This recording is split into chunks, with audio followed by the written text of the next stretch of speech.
বাগারপাড়ায় আবেগের জায়গা, বিএনপিকে লালন করে। কাজলের বিরুদ্ধে আমরা ঝটিকা মিছিল করছি, কারণ ও আমাদের ইঞ্জিনিয়ার টিএস আইয়ুবের বিরুদ্ধে বিভিন্ন ষড়যন্ত্র করে কেস কাছালিতে ফেলে তাকে বিভিন্নভাবে হেনস্থ করেছে। তাই আমরা তার বহিষ্কার দাবি করছি। বহিষ্কার না হয় তাহলে আমরা বাঘারপাড়াবাসী আগামী দিনে কঠিন থেকে কঠিনতর আন্দোলন করে তার বহিষ্কারের ব্যবস্থা করবো, এই আশা রাখছি সকলে।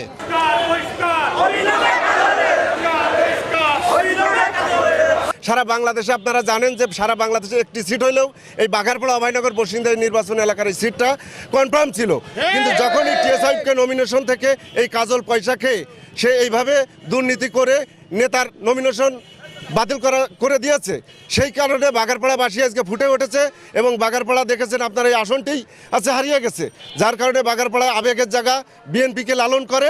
সেজন্য আমরা দাবি উঠাচ্ছি এই কাজলকে যাতে কেন্দ্রীয় নেতৃবৃন্দ অবিলম্বে তার বহিষ্কার যেন কার্যকর করে। এই বহিষ্কার যতক্ষণ না উঠবে আন্দোলন আরও তীব্র থেকে তীব্রতর হবে এই বাঘারপাড়ায়, এবং এটা সারা বাঘারপাড়া থেকে সারা যশোর জেলায় ইনশাল্লাহ ছড়াই যাবে যতক্ষণ পর্যন্ত তার বহিষ্কার কার্যকর না হবে।